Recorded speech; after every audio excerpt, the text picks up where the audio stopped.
हमें inline function समझ में आ गए। ये देख, अब उसने क्या किया, ये फंक्शन डिक्लेयर किए, ठीक है, इनको डिफाइन कहाँ किया, ये उनकी बॉडी है, ठीक है जी, क्लियर है। ये क्लास का नाम हो गया और ये स्कोप रेजोल्यूशन ऑपरेटर हो गया, ठीक है। इस तरह से उसने ये डिफाइन कर दिए। अब ये सारा कुछ फंक्शन क्लास होगी। अब ये बच्चे मेन है, मेन के अंदर वो स्टैक क्लास नाम के दो ऑब्जेक्ट बना रहे हैं। इसका मतलब स्टैक ऑब्जेक्ट दो, स्टैक 1 और स्टैक 2 दो ऑब्जेक्ट रहेंगे, ठीक है, क्लियर। अब जब दो ऑब्जेक्ट बने तो क्लास ऊपर ये है ना, तो इसमें क्या है, एक ये और एक ये, दोनों के पास वेरिएबल होंगे। तो स्टैक ऑब्जेक्ट, इसके पास भी टॉप ऑफ स्टैक है, इसके पास भी टॉप ऑफ स्टैक है, इसके पास भी स्टैक टाइप का एक अरे है जिसका साइज 100 है, इसके पास भी स्टैक टाइप का एक अरे है जिसका साइज अरे है।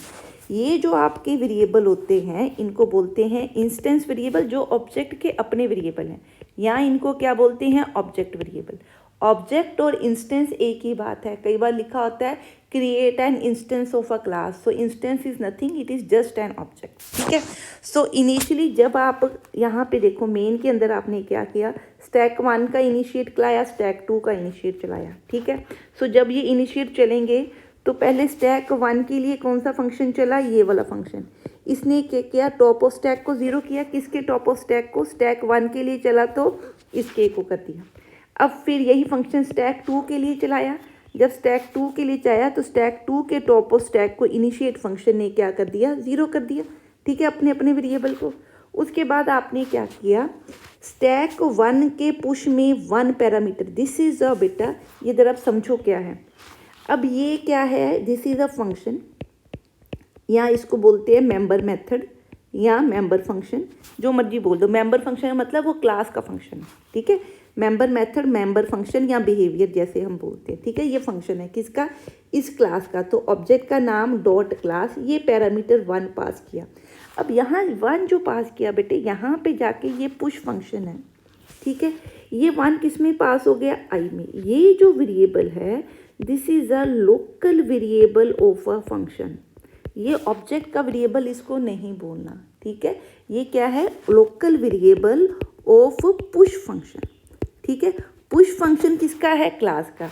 डिफरेंस देखो, ये जो वेरिएबल है ये वेरिएबल किसका है, ऑब्जेक्ट का वेरिएबल है, ऑब्जेक्ट इंस्टेंस का वेरिएबल है, क्योंकि ऊपर क्लास जब थे बच्चे डिफाइन किते ऐसे, ठीक है। तो ये जो है ये फंक्शन के अंदर यूज़ किया है, ये ऑब्जेक्ट का वेरिएबल इसको नहीं बोलना, इसको क्या बोलते हैं, local variable. So this is the basic difference between an object variable. Object variable वो होता है जो क्लास में डिफाइन वेरिएबल होते हैं, और जब आप ऑब्जेक्ट क्रिएट करते हो तो ऑब्जेक्ट के अंदर वो वेरिएबल बनते हैं। अब ये आई इसके अंदर भी बनेगा, पर ये आई क्या है, लोकल वेरिएबल। जब इसका पुश चला तो क्या हुआ, ये 1 पास हुआ किसको, इस पुश को। ये पुश में को उसने किस में डाल दिया, स्टैक के अंदर, ठीक है। ये देखिए कोड लगा रहा है, ये किसका स्टैक है, जिसने किसके लिए पुश कॉल किया गया, किसके लिए बच्चे पुश कॉल किया हमने, स्टैक 1 के लिए। तो इसके स्टैक 1 में उसने क्या डाल दिया, 1। सिमिलरली जब आप यही पुश फंक्शन स्टैक 2 के लिए चलाओगे तो ये लोकल वेरिएबल की तरह पास हुआ, ये फॉर्मल पैरामीटर, वो ये एक्चुअल पैरामीटर, वो ये क्या है, ये आपका क्या होता है, इसको हम फॉर्मल या लोकल पैरामीटर बोलते हैं, ठीक है। तो अब ये जो पुश चलेगा, ये पुश किसके लिए चलेगा, स्टैक क्यू के लिए। क्यों, क्योंकि ये जो बच्चे दो हैं, these are called invoking objects, ठीक है। ये ऑब्जेक्ट जिसको कॉल करे हैं फंक्शन उसके लिए चलेगा, तो ये फंक्शन किसके डाटा पे काम करेगा, जिस ऑब्जेक्ट के लिए वो काम कर रहा है। तो यहाँ पे उसने क्या पुश कर दिया, 2। सो दो ऑब्जेक्ट हैं, दोनों के पास स्टैक है, पर दोनों के पास अलग अलग डाटा। इसमें 3 पुश कर रहे हो स्टैक 1 में, स्टैक 2 में फिर 4 पुट कर रहे हो, तो यहाँ 3 यहाँ पे 4, ठीक है, समझ में आ गया। उसके बाद आप पॉप कर रहे हो, ठीक है। पॉप फंक्शन क्या कर रहा है, देखो यहाँ पे पॉप फंक्शन उसने क्या बनाया, वो रिटर्न कर रहा है। मैंने वैसे कहा कि आप उसको डिस्प्ले भी करा सकते हो, पर आप वो क्या कर रहा है, रिटर्न कर रहा है, ठीक है। वैसे यहाँ पे ये रिटर्न नहीं होना चाहिए, जो वैल्यू आप ये, हाँ ये रिटर्न, ये गलत है रिटर्न दिस, अच्छा ये इफ़ का है, ठीक है, ये रिटर्न कर रहा है, ठीक है। इसका मतलब जो भी टॉप के ऊपर एलिमेंट है उसको रिटर्न कर रहा है। तो इसका मतलब जब आपने पॉप को कॉल किया, यहाँ तो वेरिएबल हो, जैसे x is equal to stack 1 dot pop लिखो और सी आउट करा दो स्टैक को, ठीक है। यहाँ पे ठीक है, एक तो ये तरीका है रिटर्न करा के, फंक्शन अगर रिटर्न कर रहा है तो इसका मतलब आपके पास कोई जगह होनी चाहिए जहाँ पे डाटा स्टोर करो। तो यहाँ पे आपने सी आउट में ही फंक्शन को कॉल किया है तो यहीं पे वैल्यू रिटर्न होगी, जो पॉप हुई वो वैल्यू यहाँ पे प्रिंट होगी। पॉप स्टैक 1 का पहले पॉप चला तो ये 3 प्रिंट होगा, इसने पॉप कर लिया। ठीक है, जब ये पॉप हो गया तो अब टॉप ऑफ स्टैक पे कौन है, ये वाला। ठीक है, अब देखो, अब स्टैक 1 का फिर पॉप चला, स्टैक 1 का पॉप चला तो स्टैक 1 में क्या है 1, तो अब क्या प्रिंट होगा 1, तो पहले 3 प्रिंट हुआ फिर 1। अब देखो स्टैक 2 के 2 पॉप चला रहे हो, पहला पॉप चलाओगे तो टॉप ऑफ स्टैक यहाँ पे था, ये पॉप हुआ 4 रिटर्न हुआ, 4 प्रिंट कराता, फिर टॉप ऑफ द स्टैक यहाँ पे आ जाएगा, फिर ये 2 रिटर्न हुआ और 2 प्रिंट हो गया। ठीक है, सो स्टैक को is a very important data structure, अगर समझ में आ जाता है तो वेरी गुड। ठीक है, इसको बना के देख प्रोग्राम को और समझ कि ये कैसे काम करता है। ठीक है, फंक्शन ओवरलोडिंग मैंने तेरे को कल ही बता दी थी कि हम फंक्शन कैसे बनाते हैं, ये उसने एग्जांपल दी है, जैसे मैंने कल वाली वीडियो में दी है कि अगर सी में बनाना हो तो एब्सोल्यूट में इंटीजर है, लॉन्ग के लिए इंटीजर है या फ्लोट के लिए, तो तीनों के लिए 3 फंक्शन बनते हैं। ठीक है, पर अगर यही काम मैंने C++ में करना हो तो मैं एक ही फंक्शन नाम लूँगी। ठीक है, पर उसके अंदर पैरामीटर क्या कर दूँगी, डिफरेंट पैरामीटर पास कर दूँगी, अंदर का लॉजिक लगाया, जो भी लॉजिक था आपका। ठीक है, अगर वैल्यू पॉजिटिव है तो आई रिटर्न कर दोगे, जैसे मैंने यही लिखा था ना कि रिटर्न x, अगर x ग्रेटर देन 0 है, ठीक है, तो वो पॉजिटिव है तो x ही रिटर्न हो जाएगा, अदरवाइज क्या रिटर्न करोगे -x, यही आंसर होता है ना इसका।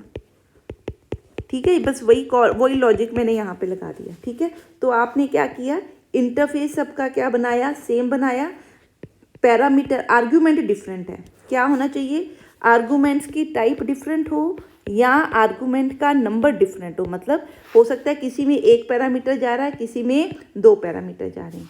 सो इस कॉन्सेप्ट को क्या बोलते हैं, फंक्शन ओवरलोडिंग।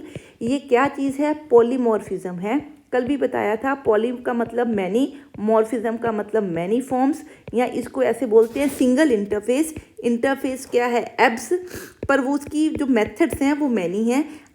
इंटीजर के लिए कॉल करोगे अलग तरह से चलेगा, फ्लोट के लिए कॉल करोगे अलग होगा, लॉन्ग के लिए कॉल करोगे तो अलग, लॉन्ग के लिए कोई और चला, फ्लोट के लिए कोई और, इंटीजर के लिए कोई और। इस कॉन्सेप्ट को क्या बोलते हैं, फंक्शन ओवरलोडिंग। यहाँ फंक्शन ओवरलोडिंग है क्या, एक्चुअली पॉलीमॉर्फिज्म का ही पार्ट है। तो पॉलीमॉर्फिज्म वैसे तो 2 टाइप का होता है, कंपाइल टाइम जिसको बोलते हैं स्टैटिक, और एक होता है run time that is called a dynamic. पर आगे जब ये पॉलीमॉर्फिज्म का चैप्टर होएगा तो वहाँ पे हम इसको डिटेल में करेंगे। ठीक है बच्चे, यही कॉन्सेप्ट यहाँ पे उसने सारा दिया हुआ है। ठीक, ऑपरेटर ओवरलोडिंग का बेसिक तेरे को मैंने बता दिया हुआ है क्या होता है। ठीक है, कल के कॉन्सेप्ट में बेसिक कंस्ट्रक्टर और डिस्ट्रक्टर बताए थे। आज जो नेक्स्ट वीडियो बनाती हूँ उसमें कंस्ट्रक्टर डिस्ट्रक्टर बता दूंगी, पर क्योंकि उसने असाइनमेंट में दिए नहीं हुए तो अभी मैं कंस्ट्रक्टर डिस्ट्रक्टर के ऊपर काम नहीं कर रही। ठीक है, सो मैंने तेरे को इनलाइन फंक्शन बता दिए हैं। अब स्ट्रक्चर्स और क्लासेस मैंने वेरी इंपॉर्टेंट आपकी असाइनमेंट में भी टॉपिक दिया है कि C++ में आपने स्ट्रक्चर बनाना है। तो स्ट्रक्चर और क्लास C++ में सेम तरह से काम करते हैं।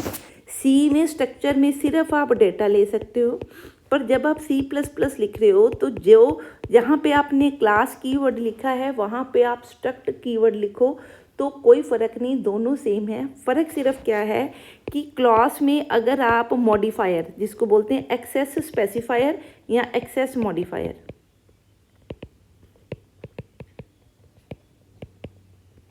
ठीक है, ये जो दोनों हैं मतलब प्राइवेट या public. So by default structure में क्या होते हैं, पब्लिक, बाय डिफ़ॉल्ट क्लास में क्या होते हैं, प्राइवेट। ठीक है, सिर्फ इतना ही डिफरेंस है और कोई डिफरेंस स्ट्रक्चर और क्लास में ही नहीं है। इसके से रिलेटेड जो भी हाईलाइटेड है या उसका प्रोग्राम है ये आप करके देख लेना। यूनियन और क्लासेस आपने यूनियन पढ़ा ही नहीं मेरे को लगता C++ में, तो मैं यूनियन फिर किसी दिन जब तेरे पास टाइम होगा तो बना दूंगी इनम एंड यूनियन क्या होते हैं।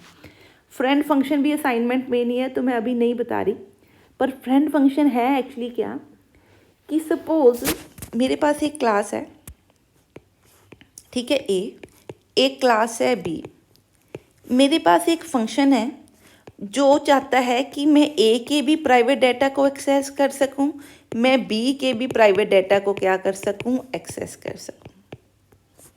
ठीक है।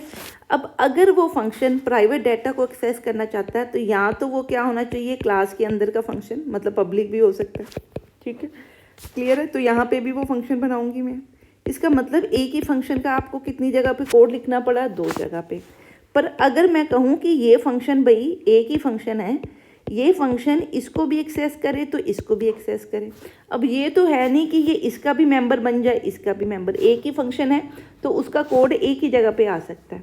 सो ऐसे फंक्शन को मैं क्या बना लेती हूँ, फ्रेंड बना लेती हूँ, ठीक है। अगर अब ये समझो ज़रा, मैं सिंपल सिर्फ बता रही हूँ, फ्रेंड फंक्शन बिग चैप्टर है, फिर करेंगे, सिर्फ आइडिया दे रही हूँ।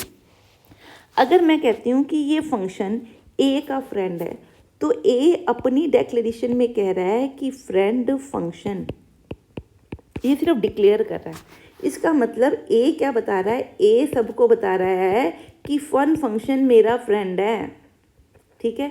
इसी तरह बी क्या बता रहा है, फ्रेंड कीवर्ड होगा, आप लगाना पड़ेगा ये फंक्शन एफ, फंक्शन बी। तो बी भी क्या डिक्लेयर कर रहा है कि भाई जो फंक्शन फन है वो मेरा फ्रेंड है। जो कह रहे हैं कि ये मेरा फ्रेंड है, जैसे ए ने बोला फंक्शन फ्रेंड है, तो वो फंक्शन क्योंकि सबको पता है कि फन ए का फ्रेंड है तो फन फंक्शन ए के प्राइवेट डाटा को एक्सेस कर सकता है। प्राइवेट डाटा को एक्सेस करने का मतलब क्या है कि अगर आप ए का कोई ऑब्जेक्ट बनाओगे और अगर मैं a1.x लिखूंगी तो ये प्राइवेट डाटा है। अगर फंक्शन इसका फ्रेंड ना होता तो ये अलाउड नहीं है, क्योंकि प्राइवेट डाटा को डायरेक्टली एक्सेस नहीं कर सकते, ठीक है। पर अगर मैं कहूँ कि ए ने बोला है कि ये तो मेरा फ्रेंड है, तो अगर ये मेरा फ्रेंड है तो ये मेरे प्राइवेट डाटा को एक्सेस कर सकता है, ठीक है। इसी तरह बी ने भी क्या बोला है कि ये जो फंक्शन फन है ये भाई मेरा फ्रेंड है, तो मैं अलाउ करता हूँ कि मेरे टाइप का जब कोई ऑब्जेक्ट बने तो उसका प्राइवेट डाटा ये एक्सेस कर ले। तो यहाँ पे अगर बी टाइप का कोई ऑब्जेक्ट बनाओ इस फंक्शन के अंदर और उसके प्राइवेट डाटा को एक्सेस करो तो ये भी अलाउड है। अदरवाइज नॉर्मल फंक्शन ये होता तो इसमें ये अलाउड नहीं होता। बस इतना तो ये समझ ले, डिटेल आगे चैप्टर आएगा तो फिर वहाँ पे करेंगे। इसी तरह फ्रेंड फंक्शन क्लासेस में भी हो सकते हैं, तो अभी मैं इसको स्किप कर रही हूँ, ठीक है, क्लियर है। इनलाइन फंक्शन मैंने तेरे को बता दिया क्या होता है।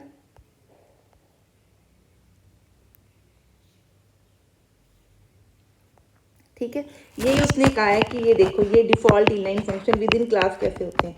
आप कीवर्ड ना भी लगाओ तो भी वो क्या है, डिफ़ॉल्ट इनलाइन फंक्शन है, ठीक है, क्लियर है। अब ये पैरामीटराइज कंस्ट्रक्टर है, ये अब मैं तेरे को परसों करा दूंगी क्योंकि सारा कुछ एक में नहीं हो सकता। तो स्टैटिक अभी मैं फंक्शन तेरे को बताती हूँ, स्टैटिक फंक्शन क्या होते हैं, ठीक है। अब ये कंस्ट्रक्टर वाला अलग ही टॉपिक बना दूंगी। अब करते हैं स्टैटिक फंक्शन क्या होते हैं।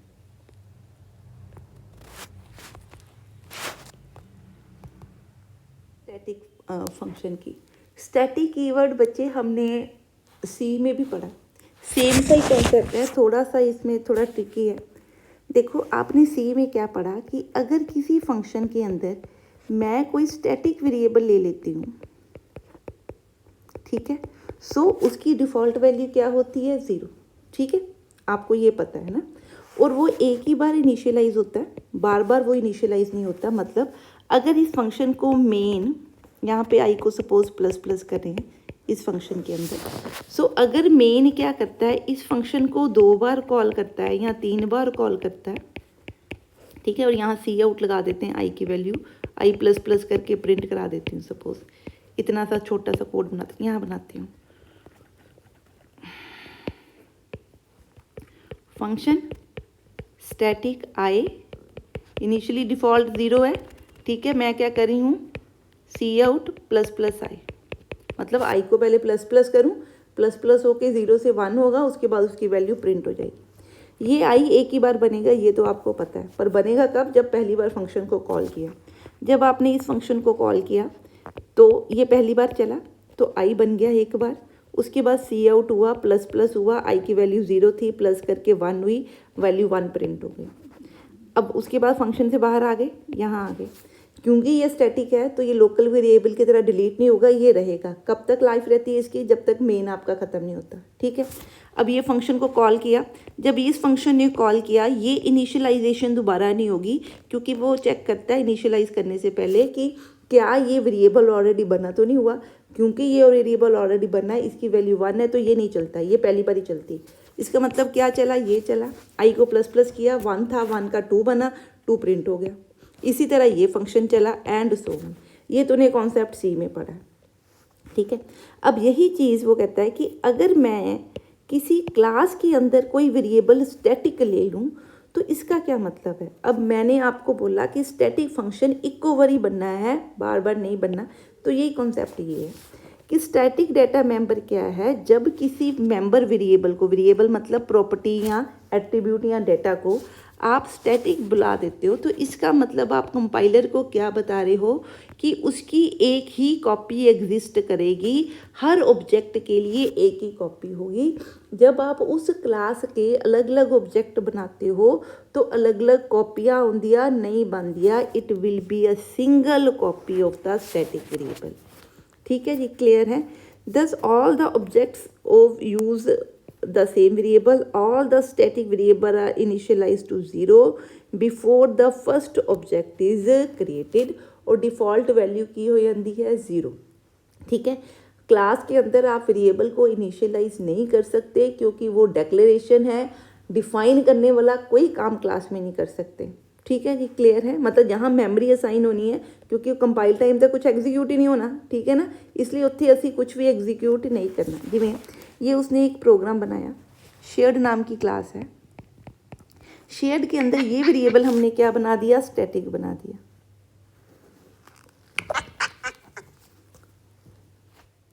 अब देख हमने क्या किया, एक शेयर्ड क्लास बनाई, उस शेयर्ड क्लास में एक वेरिएबल स्टैटिक ले लिया। अब जो पुरानी C++ का वर्जन था वो क्या करता था, जब भी आपने क्लास बनाई तो एक स्टैटिक वेरिएबल उसका बन जाता था जिसका नाम A था। अब जब ऑब्जेक्ट बनते थे तो ये स्टैटिक वेरिएबल नहीं बनता था, ये पहले बन जाता था, जैसे एक तरह का ग्लोबल वेरिएबल है। पर इसको यूज़ कौन कर सकता है, जो इस क्लास के ऑब्जेक्ट बनेंगे, बस ये याद रखना, ठीक है। पर क्योंकि आपको पता है क्लास एक डेक्लेरेशन है, क्योंकि ये डेटा टाइप है, तो यहाँ मेमोरी साइन नहीं होती। तो नया C++ का वर्जन क्या कहता है कि हम क्यों यहाँ पे इस तरह से इसको ऑटोमेटिकली असाइन करें। मैं क्या करूँ, क्योंकि यहाँ पे तो मैं इसको वैल्यू असाइन कर ही नहीं सकती ना, यहाँ पे ये चलना है क्योंकि ये डेक्लेरेशन है। तो क्या करना है, हमने जिस भी स्टैटिक वेरिएबल को यहाँ बनाया है, क्लास के बाहर पूरी डेक्लेरेशन इसकी दोबारा से करनी है। पर यहाँ पे ना साथ में ये स्कोप रेजोल्यूशन ऑपरेटर लगा के क्लास का नाम दे देना। मतलब कि ये A एक स्टैटिक वेरिएबल है जो किसका है, इस क्लास का स्टैटिक वेरिएबल है। क्योंकि ये क्लास के बाहर है तो ये एग्जीक्यूट होगा जब आप कंपाइल करोगे प्रोग्राम को, है ना, एग्जीक्यूट करोगे। ठीक है, एग्जीक्यूशन पे भी क्लास नहीं एग्जीक्यूट होती, क्लास तो डिफाइन ही होती, सिर्फ डिक्लेयर ही होती है। ठीक है, एग्जीक्यूट होगा जब आप इस क्लास का कोई ना कोई ऑब्जेक्ट बनाते हो। ठीक है, सो ऑब्जेक्ट बनने से पहले जब आपने इसको क्लास के बाहर यहाँ डिक्लेयर कर दिया तो ऑटोमेटिकली बच्चे A नाम का एक वेरिएबल बन जाना है और उसको पता है कि A इस क्लास का स्टैटिक वेरिएबल है। तो जब इस क्लास के ऑब्जेक्ट बनेंगे, ठीक है, तो वो इस A को यूज़ कर सकते हैं। तो there is a single copy, ये ऑब्जेक्ट्स के साथ नहीं बनेगी, यहाँ नहीं बनेंगी, यहाँ नहीं, ये लाउड, ठीक है, तो वो एक क्लास के साथ बन गए। ठीक है जी, क्लियर है। अब आपने क्या किया, एक फंक्शन बनाया सेट, ये नॉर्मल फंक्शन है, ये क्या कर रहा है, इस A में कुछ वैल्यू स्टोर कर रहा है स्टैटिक वेरिएबल में। कैसे, ये लोकल वेरिएबल आपके, ठीक है, ये इस A की वैल्यू को क्या कर रहे हैं, सेट, एक वेरिएबल और B आपने नॉर्मल भी ये वेरिएबल है, इसका मतलब ऑब्जेक्ट अगर दो मैं बनाऊंगी तो दोनों में B वेरिएबल अलग बनेगा क्योंकि B वेरिएबल स्टैटिक नहीं है। ठीक है, बात समझ में आई इतनी। अब हमने क्या किया कि एक क्लास ली, इस क्लास में दो वेरिएबल हैं, एक स्टैटिक और B। जब भी कोई स्टैटिक वेरिएबल यहाँ डिक्लेयर करो, क्लास के बाहर आके उसकी डेक्लेरेशन दोबारा करनी है, पूरी ये लाइन लिखनी है, पर साथ में स्टैटिक वेरिएबल नहीं लिखना, यहाँ पे नहीं लिखना, यहाँ याद रखो। और साथ में स्कोप रेजोल्यूशन ऑपरेटर लगाना है वेरिएबल तो पहले, ठीक है, ताकि पता लगे कि ए जो वेरिएबल है ए एक्चुअली कर एडिटर ने लिखा हुआ है, ए डिफाइन कर रहे हैं असी वेरिएबल। ठीक है, डिफाइन का मतलब वेरिएबल में मैमरी असाइन कर रहे हैं तो वैल्यू की दे रहे हैं 0। ठीक है जी, क्लियर है। अब और आपने क्या किया, इस क्लास के अंदर एक बी है, ये नॉर्मल वेरिएबल है आपका। इसका मतलब जब भी इस क्लास का ऑब्जेक्ट बनेगा हर ऑब्जेक्ट के पास बी होगा। इस क्लास में दो फंक्शन आपने डिफाइन किए, एक शो का एक सेट का। यहाँ पे सिर्फ यहाँ पे ये जो फंक्शन है ये इनलाइन फंक्शन तूने बना दिया क्योंकि इसका कोड यहीं पे लिख दिया, बॉडी है ना इसकी यहाँ पे, ठीक है। इसका मतलब इस फंक्शन को दो पैरामीटर आई और जे पास किए, जो आई और जे में पास होगा, ए में तूने आई डाल दिया और बी में तूने जे डाल दिया, ठीक है।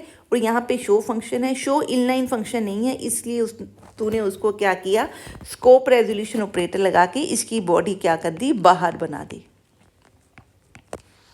ठीक है। बात समझ में आ गई कैसे किया काम, ठीक है, हो गया ये काम। अब तूने क्या किया बच्चे, ये देख मेन के अंदर दो वेरिएबल लिए शेयर्ड टाइप के, इसमें दो ऑब्जेक्ट लिए, एक एक्स और एक वाई। पर ये जो वेरिएबल ए है ये बाहर बना है, ये एक्स भी एक्सेस कर सकता है, ये वाई भी एक्सेस कर सकता है।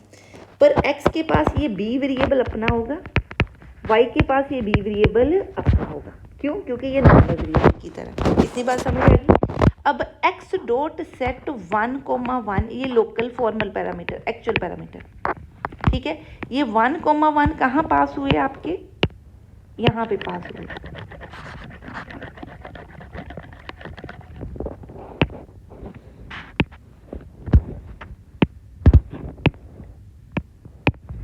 ये 1,1 कहाँ पास हुए, ये आई में पास हो गया, ये 1 किस में पास हुआ, जी में। इस सेट को बुला कौन रहा, इन्वोकिंग ऑब्जेक्ट कौन सा, एक्स। इसका मतलब ये एक्स के लिए चला, ये आई किस में डाल दिया हमने, ए में। अब ए किसका, एक्स के पास कौन सा ए है, सिर्फ ये ए, इसमें इनिशियली क्या था, 0। इसका मतलब अब इसमें क्या डल गया, 1 डल गया, हो गया ख़त्म। बी में डाल दिया जे, इस एक्स का बी कौन सा है, ये बी में जे डाल दिया, जे में भी क्या था 1, ये 1 यहाँ पे डल गया, ख़त्म होगी बात, ठीक है। इस तरह से ये काम करेगा, हो गया। अब अगला देखो आपने क्या लिखा, एक्स डॉट शो लिखा। शो फंक्शन क्या कर रहा है, शो फंक्शन में आप क्या करा रहे हो, बी की वैल्यू भी प्रिंट करा रहे हो और ए की वैल्यू भी प्रिंट, मतलब स्टैटिक वेरिएबल भी प्रिंट करा के दिखा रहे हो और नॉन स्टैटिक वेरिएबल भी प्रिंट करा रहे हो। तो जब एक्स के लिए शो चलेगा तो एक्स का ए और बी प्रिंट होगा। एक्स के लिए ए कहाँ पे है, ऊपर, तो एक्स ने क्या प्रिंट किया, ए में 1 प्रिंट किया, बी में क्या प्रिंट किया, 1, बी के भी उसके पास क्या है, 1। अब देखो एक्स सेट डॉट 2 चलाया, वाई के लिए चलाया, इसका मतलब अब ये सेट फंक्शन दोबारा चला, ये 2 आई में पास हुआ, ये लोकल वेरिएबल है आई और जे। जब फंक्शन चला बने, जब फंक्शन ख़त्म हुआ तब ख़त्म होंगे, ठीक है। तो अदरवाइज ये आई जे नहीं बनेंगे। ए भी कब बनेंगे, जब ऑब्जेक्ट क्रिएट होगा, क्योंकि वो ऑब्जेक्ट वेरिएबल्स हैं, ठीक है। अब ये चला किसके लिए, जो इन्वोकिंग ऑब्जेक्ट कौन सा है, वाई। तो इसका मतलब वाई ने क्या है, ए को, ये ए में डाल रहा है वाई के पास ए कौन सा है, सिंगल कॉपी है, ये ए। इसका मतलब यही कॉपी को ओवरराइट करके क्या हुआ, 2 हो गया, ठीक है। अब वाई ने बी चलाया, बी में क्या डाला, जे, 2 पास हुआ, तो यहाँ पे क्या आ गया, 2, ठीक है। अब जब आप वाई का शो चलाओगे ना तो क्या प्रिंट होगा, वाई के लिए ए और बी, वाई का ए में क्या है, 2, वाई के बी में क्या है, 2, ठीक है, समझ आ गई। अब जरा ध्यान से देख, अब उसके बाद उसने ये दोबारा चला के दिखाया। अब जब x दोबारा चला, x का शो चला, x का शो में भी क्या है, a और b प्रिंट करना है, a उसके पास सिर्फ यही है। इसका मतलब अब क्या प्रिंट होगा, a की जगह पे 2, b में, x के b में क्या है, 1। इट मीन्स वो कहना क्या चाहता है कि जब दो ऑब्जेक्ट स्टैटिक वेरिएबल को चेंज करे हैं तो इसकी सिंगल कॉपी है, चाहे वो एक्स ऑब्जेक्ट है चाहे वो वाई ऑब्जेक्ट है। जब एक ऑब्जेक्ट उसकी वैल्यू को चेंज कर रहा है तो वो वैल्यू का चेंज दूसरे को भी क्या है, विजिबल है, दोनों के लिए एक ही कॉपी है। अगर मैंने वाई ने 2 चेंज कर दिया तो एक्स को भी ये 2 नज़र आ रहा है, तो जब एक्स ने ए प्रिंट कराना है तो उसने 2 प्रिंट कराना है, जब बी प्रिंट कराना है तो बी उसके पास अपना है। ये कॉन्सेप्ट है स्टैटिक वेरिएबल का। स्टैटिक फंक्शन क्या होता है, स्टैटिक डेटा वो है जो आपका बिना ऑब्जेक्ट के एक सिंगल कॉपी क्रिएट होती है और हर ऑब्जेक्ट उस स्टैटिक की सिंगल कॉपी को एक्सेस कर रहा है, एक तरह का ग्लोबल वेरिएबल।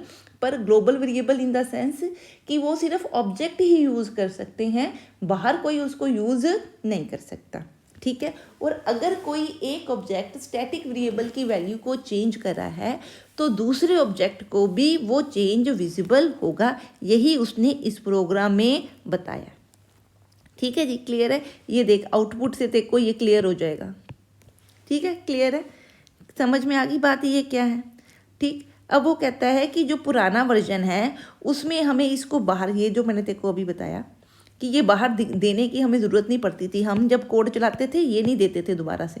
ठीक है, पर जब वो कहता है कि हाँ अगर नया वर्जन यूज़ करो तो स्टैटिक वेरिएबल को बाहर एक बार कैसे डिक्लेयर करना है, स्टैटिक नहीं लिखना, डेटा टाइप, वेरिएबल का नाम, उसके आगे क्लास का नाम, ताकि पता लग जाए इसको वेरिएबल डिफाइन करें। डिफाइन का मतलब होता है मेमोरी एलोकेशन।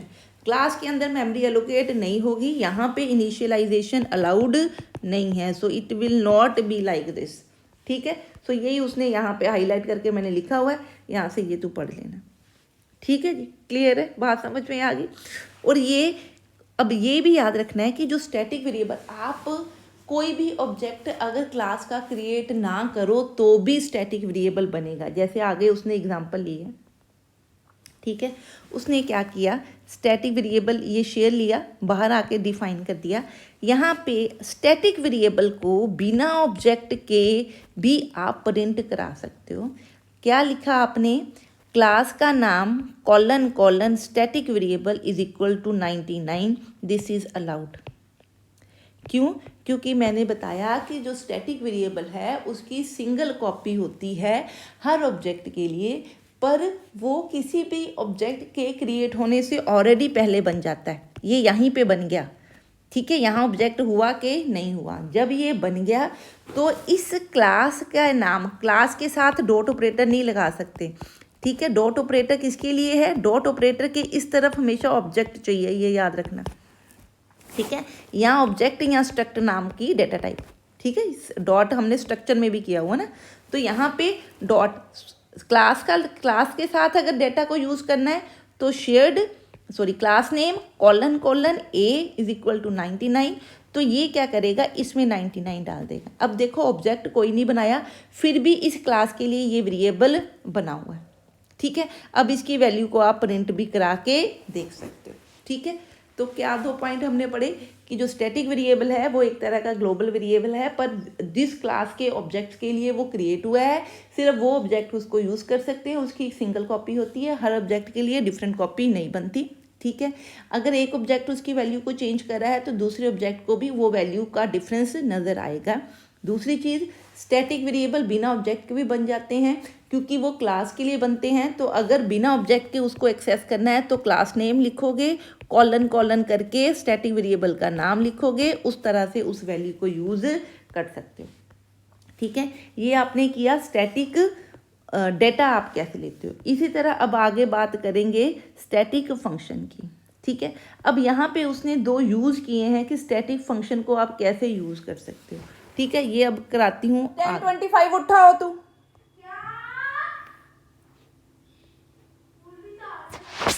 अब देख इस स्टैटिक मेंबर का फंक्शन, इस स्टैटिक मेंबर फंक्शन का फ़ायदा, डेटा का फ़ायदा क्या होता है। वो या इस पैराग्राफ में वो लिखता है कि सपोज़ अगर मेरे पास 2-3 ऑब्जेक्ट्स हैं जो किसी कॉमन डेटा पे काम करना चाहते हैं, सो कॉमन डेटा है तो वो क्लास में अलग अलग ऑब्जेक्ट के पास तो नहीं होगा, मैं उसको ग्लोबल भी नहीं बना सकती। ठीक है, क्योंकि ग्लोबल बनाऊंगी तो ऑब्जेक्ट्स के अलावा भी बाकी सारे उसको यूज़ कर सकते हैं, मेन या कोई और फंक्शंस। ठीक है, तो उसके लिए सोल्यूशन क्या दिया कि हमने क्लास के अंदर एक स्टैटिक वेरिएबल बना दिया। ठीक है, जैसे उसने यहाँ पे इस क्लास में क्या बनाया, रिसोर्स फंक्शन बनाया, ये तीनों ऑब्जेक्ट्स जो हैं उसको एक्सेस कर सकते हैं। उसने एग्जांपल ली कि मान लो कि 3 ऑब्जेक्ट हैं। ठीक है, 3 ऑब्जेक्ट हमारे पास, एक कोई डिस्क फाइल है। ठीक है, उस डिस्क फाइल का नाम उसने रिसोर्स लिख लिया यहाँ पे, क्योंकि आपने फाइल्स के साथ अभी काम नहीं किया हुआ। ठीक है, सो ये फाइल है मान ले एक तरह की, तो ये इकट्ठे 3 जाने यूज़ करना चाहते हैं। ठीक है, सो तीनों यूज़ करना चाहते हैं, तो मैंने उसको क्या बना दिया, क्लास का स्टैटिक मेंबर बना दिया ताकि तीनों के लिए उसकी सिंगल कॉपी हो। ठीक है, क्लियर है। तो ये मैंने बना दिया ताकि ये तीनों इसको यूज़ कर सकें। अब क्या कर रहा है, सपोज़ मैं कहती हूँ कि जब जैसे सपोज़ 3 लोग हैं, सपोज़ एक शालू है, एक सिया, एक कभी है। ठीक है, तीनों एक ही फाइल को यूज़ करना चाहते हैं, ये फाइल का नाम है, सपोज़ कह ले ये टैब है एक। ठीक है, हमारे पास एक ही टैब है। सो अगर शालू इस टैब को यूज़ करी है तो सिया तब तक उस टैब को यूज़ नहीं कर सकती जब तक शालू उसको रिलीज़ नहीं करती, ठीक है। इसी तरह अगर सिया यूज़ करी है तो कभी उसको कब तक यूज़ नहीं कर सकता, जब तक सिया उसको रिलीज़ नहीं करती। इस कॉन्सेप्ट को बोलते हैं synchronization. Synchronization means if three object या प्रोसेसेस किसी एक ही कॉमन डाटा पे काम करना चाहते हैं, सो अगर वहाँ पे मैं चेंज कर रही हूँ तो कोई और तब तक चेंज नहीं कर सकता जब तक मैं उस रिसोर्स को छोड़ नहीं देती, ठीक है ना। जैसे टैब है, अगर मैं यूज़ कर रही हूँ तो मैं यूज़ करने के बाद उसको ऑफ करके रखूँगी तो आप यूज़ करोगे या कभी यूज़ करेगा। इसी कॉन्सेप्ट को उसने इस प्रोग्राम के थ्रू बनाने की कोशिश की है। देख, उसने एक रिसोर्स ले लिया, ठीक है, ये स्टैटिक वेरिएबल है तो ये हर ऑब्जेक्ट के बाहर जब आपने क्लास डिफाइन की ऑटोमेटिकली बन जाएगा। तो स्टैटिक वेरिएबल है तो इसकी डिक्लेरेशन आपने क्लास के बाहर तक कर दी ताकि ये रिसोर्स वेरिएबल जब आपका मेन कंपाइल हो तो ये बन जाए और इसकी वैल्यूज़ क्या हो जाएं, इनिशियलाइज हो जाएं, ठीक है। अब उसने एक फंक्शन बनाया गेट रिसोर्स। गेट रिसोर्स क्या है, जैसे आप रिसोर्स को उठा रहे हो, ठीक है, रिक्वेस्ट कर रहे हो, तो ये वो है, ठीक है। अब यहाँ पे रिसोर्स में हम यहाँ 0 वैल्यू डाल रहे हैं या 1 वैल्यू।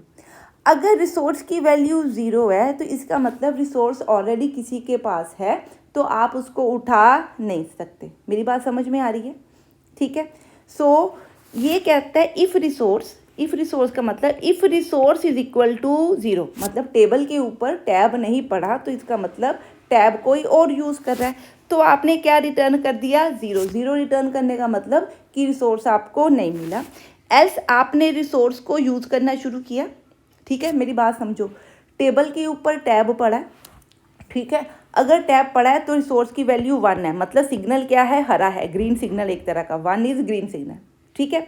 सो अगर आपको रिसोर्स मिल गया, आपने रिसोर्स उठा लिया तो अब सिग्नल क्या हो जाना चाहिए, रेड। क्यों? क्योंकि अगर शालू या कभी उस रिसोर्स को उठाने की कोशिश करें तो उनको वो सिग्नल 0 मिलना चाहिए ताकि उनको पता लग जाए कि ये टैब जो है ऑलरेडी सिया यूज़ कर रही है। तो जैसे ही सिया बेटे तूने एल्स केस में जैसे ही रिसोर्स यूज़ किया, तूने उस रिसोर्स को क्या कर दिया, 1 कर दिया। थोड़ी रिसोर्स को यूज़ किया, यूज़ करने के बाद दोबारा से क्या किया, उसको 1 कर दिया, ठीक है। 1 करने का मतलब जब तेरा काम सारा, ये एक्चुअली क्या दिखा रहा है, ये ना थोड़ा कंफ्यूजिंग सा उसने बना दिया है, ठीक है। ये एक्चुअली हो क्या रहा है, तू बात समझ। जैसे ये टेबल है, टेबल के ऊपर कोई रिसोर्स या टैब पड़ा, ये टैब है, ठीक है। ये टेबल है, ये टैब नहीं पड़ा, 2 स्टेट है। अगर सिया आई, अगर उसको टैब नज़र आ रहा है तो रिसोर्स में क्या होगा, 1, ठीक है। अगर टैब नहीं नज़र आ रहा तो रिसोर्स में क्या होगा, 0। मान ले तो इसका मतलब इफ़ और एल्स 2 केस हो सकते हैं। तो अगर रिसोर्स है, इफ़ रिसोर्स का मतलब अगर रिसोर्स में क्या है, 0, रिसोर्स की वैल्यू 0 है। अगर रिसोर्स 0 है तो ये चलेगा ही नहीं, क्या चलेगा, एल्स, ठीक है। ये उसने उल्टा सेक्शन लिया, उसने क्या लिया है, वो कहता है रिसोर्स अगर 0 है तो इसका मतलब कोई उसको यूज़ नहीं कर रहा। 0 का मतलब उसका यूज़र कौन है, नोबडी, ठीक है। तो वो कहता है अगर रिसोर्स 0 है तो इफ़ नहीं चलिया बच्चा, एल्स चलिया। ते तू की किता, उस रिसोर्स नू चक लिया, ठीक है, तो उनके ते काम करने लग पई। तो तूने रिसोर्स को क्या कर दिया, 1 का मतलब यहाँ सिग्नल कर दिया कि मैं उसको क्या कर रही हूँ, यूज़ कर रही हूँ। रिटर्न तो वैसे ही 0 और 1 सिग्निफाई करने के लिए है कि आप यूज़ कर रहे हो या नहीं कर रहे, ठीक है जी, क्लियर है। अगर सपोज ऑलरेडी रिसोर्स में 0 ना होता, 1 होता, इसका मतलब हो सकता है शालू उसको यूज़ करिए। अगर शालू वो उस रिसोर्स को यूज़ करिए तो उसने रिसोर्स में सिग्नल क्या दे दिया, 1 मतलब ऑलरेडी कोई इसको यूज़ कर रहा है। इसने 0 और 1 को थोड़ा उल्टे कॉन्सेप्ट में यूज़ किया, ठीक है। फिर आप क्या रिटर्न करते, 0 का मतलब रिसोर्स ऑलरेडी यूज़ कोई कर रहा है तो मैं इसको यूज़ नहीं कर सकती, ठीक है। ये कॉन्सेप्ट उसने बताया। अब यहाँ देखो उसने क्या किया, एक ऑब्जेक्ट बनाए 2, एक ऑब्जेक्ट 1 और एक ऑब्जेक्ट 2। एक रिसोर्स ले लिया, डिफ़ॉल्ट रिसोर्स में क्या होगा, 0 होगा, ठीक है, क्योंकि वो स्टैटिक वेरिएबल है। अब वो क्या कर रहा है, ऑब्जेक्ट 1 गेट करने की कोशिश कर रहा है। तो इनिशियली क्योंकि ऑब्जेक्ट 0 है, रिसोर्स 0 का मतलब कोई उसको यूज़ नहीं कर रहा, तो ऑब्जेक्ट 1 के लिए क्या चलेगा, एल्स पार्ट, ठीक है। ज़ीरो का मतलब फॉल्स होता है बच्चे, तो ये नहीं चलेगा, एल्स पार्ट चला। तो इसने ऑब्जेक्ट वन ने रिसोर्स में क्या डाल दिया, 1 डाल दिया, ठीक है, और रिटर्न 1 कर दिया, ठीक है, क्लियर है। तो अगर वो यहाँ पे कोड में कर रहा है कि अगर आंसर गेट रिसोर्स में अगर रिटर्न 1 हुआ तो यहाँ 1 आ गया, इसका मतलब किसके पास रिसोर्स आ गया, ऑब्जेक्ट 1 के पास, ठीक है जी, क्लियर है। अब इसी तरह ऑब्जेक्ट 2 वो कहता है नॉट गेट रिसोर्स, अगर उसको रिसोर्स नहीं मिला तो मैं क्या लिखूंगी, ऑब्जेक्ट 2 डिनाइड रिसोर्स। अब इसका क्या मतलब, ये नॉट अभी छोड़ो, अभी ये देखो गेट रिसोर्स, O2 के लिए गेट रिसोर्स चला, रिसोर्स में वैल्यू क्या थी, 1 थी, तो ऑब्जेक्ट 2 के लिए वैल्यू जब 1 मिली तो यहाँ आ गया, इसका मतलब इफ़ चला तो उसने रिटर्न क्या किया, 0, इसका मतलब ऑलरेडी कोई उसको यूज़ कर रहा है तो ये रिटर्न कर रहा है 0। ये रिटर्न 0 कहाँ पे, यहाँ 0 रिटर्न हुआ, तो यहाँ पे क्या लग गया, नॉट, ठीक है। इसका मतलब ऑब्जेक्ट 2 को रिसोर्स मिल नहीं रहा, क्यों नहीं मिल रहा, क्योंकि वो ऑलरेडी ऑब्जेक्ट 1 यूज़ कर रहा है, तो यहाँ पे उसने मैसेज दे दिया ऑब्जेक्ट 2 डिनाइड रिसोर्सेज, ठीक है। अब वो कहता है कि ऑब्जेक्ट 1 ने काम करके यहाँ पे फ्री कर दिया, फ्री करने का मतलब टैब मैंने रख दिया, और फ्री वाले कोड में हमने क्या किया, फ्री में सिर्फ जब फ्री करने का मतलब आपने टैब वापस रख दिया, इसका मतलब अभी रिसोर्स कोई यूज़ नहीं कर रहा, तो रिसोर्स में दोबारा से फ्री वाले कोड में क्या कर दिया, 0। सो ऑब्जेक्ट 1 क्या कर रहा है, जब फ्री कर रहा है तो रिसोर्स की वैल्यू दोबारा क्या कर रहा है, 0 कर रहा है, ठीक है। थोड़ा सा कॉम्प्लिकेटेड है, ध्यान से समझना तो समझ आ जाएगी, असाइनमेंट के लिए करना है तो अभी आप इसको स्किप कर सकते हो, ठीक है। 0 डाल दिया ऑब्जेक्ट 1 ने। अब अगर ऑब्जेक्ट 2 रिसोर्स को एक्सेस करने की कोशिश करेगा, क्योंकि यहाँ 0 है, तो जब ये गेट रिसोर्स चला तो यहाँ 0 है, तो 0 के कारण एल्स चला, तो अब इसने रिसोर्स को 1 कर देना है, ताकि 1 करने का मतलब कि उसने सिग्नल हाई कर दिया कि मैं इसको ऑलरेडी यूज़ कर रहा हूँ, अब इसको कोई यूज़ नहीं कर सकता, और रिटर्न 1 कर दिया, ठीक है। यहाँ रिटर्न हुआ 1, तो अब कह रहा object 2 can use this resource. तो रिसोर्स शेयरिंग को हैंडल करने के लिए एक ऐसा रिसोर्स जो म्यूचुअली साइमल्टेनियसली सारे यूज़ नहीं कर सकते, या तो एट ए टाइम एक यूज़ करें या दूसरा यूज़ करें, तो म्यूचुअली एक्सक्लूसिव मोड में, इसको बोलते हैं म्यूचुअल एक्सक्लूसिव मोड, मतलब at a time 1 can use a resource but this resource is common that should be used by more than 1 object. तो उसको हैंडल करने के लिए भी हम स्टैटिक वेरिएबल्स को यूज़ कर सकते हो, तो वो यूसेज उसने इस प्रोग्राम में दिखाई हुई है, ठीक है। अब सेकंड वो कहता है कि अगर मैंने स्टैटिक वेरिएबल को ऑब्जेक्ट्स को काउंट करना है, जैसे मैं कहती हूँ कि इस क्लास के कितने ऑब्जेक्ट बने, अगर वो देखने हैं तो मैं उसके लिए भी एक स्टैटिक वेरिएबल बना सकती हूँ। जैसे उसने एक काउंटर क्लास है, इसमें एक स्टैटिक वेरिएबल काउंट लिया, ठीक है। अब काउंटर क्लास में उसने ये 2 कंस्ट्रक्टर बनाए हैं। देखो पता है कि कंस्ट्रक्टर क्या होते हैं, ये वो फंक्शन होते हैं जो ऑटोमेटिकली एग्जीक्यूट होते हैं जब उस क्लास का फंक्शन ऑब्जेक्ट क्रिएट होता है। नीचे उसने टिल्ड साइन लगा के एक डिस्ट्रक्टर भी उसका बना दिया, ठीक है। डिस्ट्रक्टर क्या करता है, जब आपका ऑब्जेक्ट डिलीट होता है तो काउंट को माइनस कर रहा है, ठीक है। अब देखो क्या है, ये स्टैटिक डिफाइन कर दिया बाहर स्टैटिक फंक्शन को, ठीक है। यहाँ पे एक नॉर्मल आपने एक फंक्शन लिया एफ, ये क्लास का मेंबर नहीं है। अब इसने देखो ये मेन ऑब्जेक्ट है, यहाँ पे एक और फंक्शन नॉर्मल फंक्शन है, तो ये फंक्शन भी क्या कर रहा है, ऑब्जेक्ट्स को, हाँ यहाँ पे भी एक ऑब्जेक्ट क्रिएट हो रहा है, ठीक है जी, क्लियर है। अब देखो जब मेन चला तो मेन ने ऑब्जेक्ट 1 क्रिएट किया, ठीक है। जब ऑब्जेक्ट क्रिएट होगा तो इसके लिए ये कंस्ट्रक्टर चला, तो काउंट आपके पास एक कॉमन वेरिएबल है स्टैटिक, इस काउंट की वैल्यू इनिशियली 0 है, तो जैसे ही ऑब्जेक्ट बना इस कंस्ट्रक्टर ने चल के काउंट की वैल्यू को प्लस कर दिया। इसका मतलब हर ऑब्जेक्ट के क्रिएट पे काउंट प्लस होगा, तो यहाँ पे काउंट क्या हो गया, 1 हो गया, ठीक है। 1 होने के बाद अब आपने एक और ऑब्जेक्ट बनाया, दैट इज ऑब्जेक्ट 2, ठीक है। अब जब ऑब्जेक्ट 2 बनाया तो इसके लिए फिर कंस्ट्रक्टर चलेगा, ऑटोमेटिकली चलना है, इसने भी काउंट को प्लस कर देना है। काउंट एक ग्लोबल वेरिएबल है, ग्लोबल मीन स्टैटिक वेरिएबल है जो बाहर है, तो इसने इसको प्लस किया, इसके लिए भी काउंट की वैल्यू 1 है, तो इसने इसकी वैल्यू क्या कर दी, 2, बन गए 2 ऑब्जेक्ट, ठीक है। अब उसके बाद उसने ये उसकी वैल्यू क्या करा ली है, क्लास के थ्रू उसकी वैल्यू को क्या कराया, प्रिंट। आप ऑब्जेक्ट डॉट काउंट भी लगा सकते थे, आप क्लास कॉलन कॉलन काउंट भी लगा सकते हो। यहाँ काउंट की वैल्यू जब पहली बार चला तो क्या हुई, 1 प्रिंट। यहाँ पे काउंट की वैल्यू क्या प्रिंट हुई, 2 प्रिंट, क्योंकि पहला ऑब्जेक्ट बना तो काउंट में 1 था, अब दूसरा ऑब्जेक्ट बना तो काउंट में 2 है। अब ये फंक्शन कॉल किया आपने, ठीक है, क्योंकि यहाँ फंक्शन कॉल में फिर एक ऑब्जेक्ट बनाया तो फिर काउंट प्लस प्लस होगा। एक टेम्प नाम का ऑब्जेक्ट बना, काउंट को क्या किया, 3 किया, ठीक है। और इस फंक्शन ने भी क्या किया, इस काउंट की वैल्यू को प्रिंट करा दिया, तो वैल्यू क्या प्रिंट हुई, 3 प्रिंट होगी, ठीक है।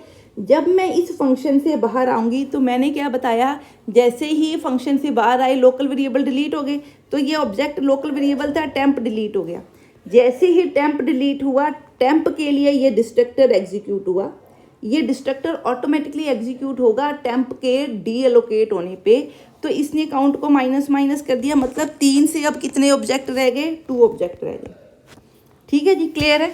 अब जब उसके बाद माइनस करने के बाद इस फंक्शन से आप बाहर आ गए, मतलब कहाँ पे आ गए, मेन के अंदर आ गए, ठीक है। यहाँ आके दोबारा से वो काउंटर चला रहा है, तो कितने काउंट प्रिंट होंगे, 2, क्योंकि टेम्प डिलीट हो चुका है, ठीक है जी, क्लियर है। सो दिस इज हाउ कि आप ऑब्जेक्ट्स को काउंट करने के लिए भी स्टैटिक वेरिएबल को यूज कर सकते हो, ठीक है जी, समझ आ गई। This is the use of a static variable. अब जिस तरह से आपने किसी डाटा को स्टैटिक बनाया, उसी तरह हम मेंबर फंक्शंस को भी स्टैटिक बना सकते हैं, ठीक है। पर अगर कोई फंक्शन स्टैटिक, अगर फंक्शन को स्टैटिक आप बना रहे हो, मेंबर फंक्शन का मतलब सिर्फ क्लास के फंक्शन को, नॉर्मल कोई फंक्शन आप स्टैटिक नहीं बना रहे, ठीक है, तो इसके ऊपर सेवरल रिस्ट्रिक्शंस होती हैं, ठीक है। पहली रिस्ट्रिक्शन क्या है, they may only directly refer to other static variables of the class. अब स्टैटिक मेंबर फंक्शन ऐसा है जैसे वो एक ही फंक्शन है, वो लोकल वेरिएबल्स के ऊपर, लोकल का मतलब ऑब्जेक्ट के जो इंस्टेंस वेरिएबल है, सपोज मेरे पास ऑब्जेक्ट में ए वेरिएबल है और एक स्टैटिक वेरिएबल है। सो अगर कोई फंक्शन को मैं स्टैटिक बना रही हूँ ना क्लास के अंदर, तो वो बी को तो यूज़ कर सकता है क्योंकि ये स्टैटिक वेरिएबल है, पर वो ए को यूज़ नहीं कर सकता क्योंकि ए हर ऑब्जेक्ट के लिए क्या है, डिफरेंट। सो जब इस फंक्शन ने चलना है तो उसको ये नहीं पता कि मैंने इस ए को चेंज करना है तो इस ए को, तो कंपाइलर कहता है झंझट ही छोड़ो, ऑब्जेक्ट के वेरिएबल या इंस्टेंस के वेरिएबल्स को हम यूज़ ही नहीं कर सकते, काम खत्म, ठीक है। तो किसको यूज़ करेंगे, सिर्फ मेंबर फंक्शन में सिर्फ स्टैटिक वेरिएबल्स को। दूसरा, static member does not have a this pointer is related, directly related to the object. ये आगे आएगा तो हम बात करेंगे, अभी ये पॉइंटर्स तूने याद करने हैं, तेरे को वाइवा के लिए पता होने चाहिए, ठीक है। There can not be static and non static version of the same function, इसकी जरूरत नहीं है। May not be a virtual, अब आगे वर्चुअल फंक्शंस भी आएंगे, ठीक है। तो स्टैटिक फंक्शन ना वर्चुअल क्लास में होगा, ना स्टैटिक फंक्शन में दिस पॉइंटर यूज होगा, ना स्टैटिक फंक्शन में ऑब्जेक्ट के वेरिएबल यूज होंगे। Instance variables are not allowed. Static के अंदर स्टैटिक को ही चेंज कर सकते हैं। जैसे ये एग्जांपल देख ले कि ये लास्ट ही टॉपिक है, ये उसने एक स्टैटिक रिसोर्स लिया, ठीक है, यहाँ पे ये फंक्शन उसने क्या बना दिया, स्टैटिक, ठीक है। तो जब ये फंक्शन स्टैटिक बन गया तो ये इस रिसोर्स स्टैटिक वेरिएबल को यूज़ कर सकता है, उसको कोई प्रॉब्लम नहीं है। यहाँ पे जो फ्री वाला है इसको नॉन स्टैटिक बना दिया, ठीक है। आप चाहते तो दोनों को स्टैटिक बना सकते थे क्योंकि दोनों में स्टैटिक वेरिएबल ही यूज़ हो रहा है और कोई प्रॉब्लम नहीं है, ठीक है, क्लियर है, समझ में आ गई, ठीक। इसी कोड को, ऊपर वाले कोड को उसने इस तरह से यूज़ किया, ठीक है, समझ में आ गई जी। अब जो स्टैटिक फंक्शन है, जैसे आपने बोला कि ऑब्जेक्ट डॉट फंक्शन यूज़ कर सकते हो, अगर स्टैटिक वेरिएबल है तो क्लास कॉलन कॉलन ए यूज़ कर सकते हो। इसी तरह स्टैटिक फंक्शन को भी क्लास कॉलन कॉलन फंक्शन का नाम लिख के आप यूज़ कर सकते हो, जैसे यहाँ पे यूज़ किया, ऑब्जेक्ट लगाने की ज़रूरत नहीं है, सेम वैसा ही जैसे डाटा में किया, ठीक है, क्लियर है। अब static functions have limited application, बहुत कम ये यूज़ होते हैं, ठीक है। अब ये देखो, जैसे सपोज ये स्टैटिक वेरिएबल है, ठीक है, यहाँ पे स्टैटिक टाइप डाटा आपने एक्सेस कर दिया, यहाँ पे उसने यूज़ किया ये स्टैटिक इंट लिया, ठीक है। अब इसको आप आई आपका नॉर्मल, ये लोकल वेरिएबल है, इसकी कोई प्रॉब्लम नहीं है, ठीक है। अब अगर इस क्लास में कोई इंट एक्स होता या वाई होता तो मैं यहाँ वाई नहीं अलाउड था, ठीक है। ये सिंपल ही उसने बताया और कुछ भी इसने स्टैटिक में नहीं बताया, बस इतना ही कॉन्सेप्ट है स्टैटिक का। बस क्या याद रखना है तूने कि जो स्टैटिक वेरिएबल है वो हर ऑब्जेक्ट के लिए सेम होता है, ठीक है। काहे के लिए यूज़ हो सकता है, किसी कॉमन रिसोर्स को आइडेंटिफाई करने के लिए या रिप्रेजेंट करने के लिए, या ऑब्जेक्ट्स के काउंट को मेंटेन करने के लिए कि इस क्लास के कितने ऑब्जेक्ट बनाए हैं, उसके लिए हम स्टैटिक डाटा को यूज़ कर सकते हैं, ठीक है जी। अब ये स्कोप रेजोल्यूशन जो है ये आगे मैं देखती हूँ असाइनमेंट्स में अगर यूज़ हो रहा है तो यूज़ करेंगी, नहीं तो 1:30 बजे फिर तेरी असाइनमेंट वाला काम एक वीडियो बना के भेजूँगी।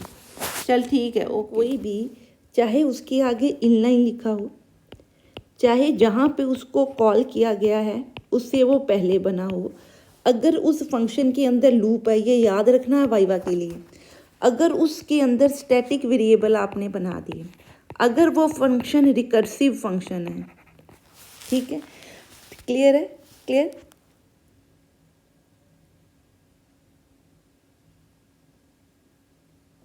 अगर उसके अंदर कोई रिटर्न टाइप दी हुई है, ठीक है। क्लियर है?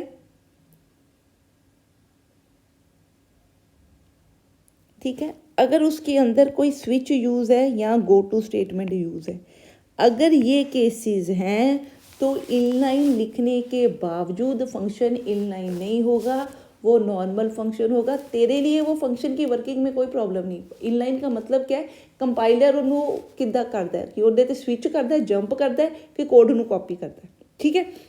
तो इन केसेस में ये इनलाइन नहीं होगा आपके कहने के बावजूद भी, ये आपने याद रखना है, ठीक है जी। क्लियर है? समझ में आई? रिटर्न टाइप की मेरे को थोड़ा डाउट है, मैं देखती हूँ आगे क्या इसको रिटर्न टाइप की बात करता है, ठीक है जी। क्लियर है? क्लियर? समझ में आ गई बात? ठीक है। और जनरली इसमें क्या होनी चाहिए, सिंगल स्टेटमेंट होनी चाहिए। क्लियर है जी? बात समझ में आ गई? इनलाइन फंक्शन क्या होते हैं, बस इतना सा कॉन्सेप्ट है इनलाइन फंक्शन का। और ये भी बताना है कि अगर क्लास के अंदर आप कोई फंक्शन डिफाइन कर देते हो वो वन लाइन है, चाहे आपने उसके अंदर इनलाइन वर्ड नहीं लिखा तब भी वो डिफ़ॉल्ट उसको क्या बना देता है, इनलाइन। तो अगर उसको इनलाइन नहीं बनाना तो क्लास के अंदर फंक्शन को डिक्लेयर करो, बाहर क्लास का नाम लिखो, स्कोप रेजोल्यूशन लिख के उसकी बॉडी को बनाओ, तो वो इनलाइन नहीं बनेगा। उसको ऑपरेटर को क्या बोलते हैं, स्कोप रेजोल्यूशन ऑपरेटर, ठीक है। बस इतनी सी चीज़ें तूने ध्यान में रखनी है, ठीक है। ये मैंने तेरे को इसका एक जावा टी पॉइंट के ऊपर ट्यूटोरियल है, बहुत ही बढ़िया, उसमें से जो मेन पॉइंट्स है वो अपनी कॉपी में क्या कर ले, नोट कर ले, ठीक है जी। क्लियर है? इसकी एडवांटेजेस और डिसएडवांटेजेस भी उस कोड में लिखी हुई है। मैंने तो उसको जावा टी पॉइंट नाम की वेबसाइट है, उनका कंटेंट बहुत ही ऑथेंटिक और बहुत ही बढ़िया टू द पॉइंट होता है, उसमें से तू अपने पॉइंट्स या नोट्स बना सकती, ठीक है जी। क्लियर है? अब चलते हैं उसी प्रोग्राम के ऊपर दोबारा।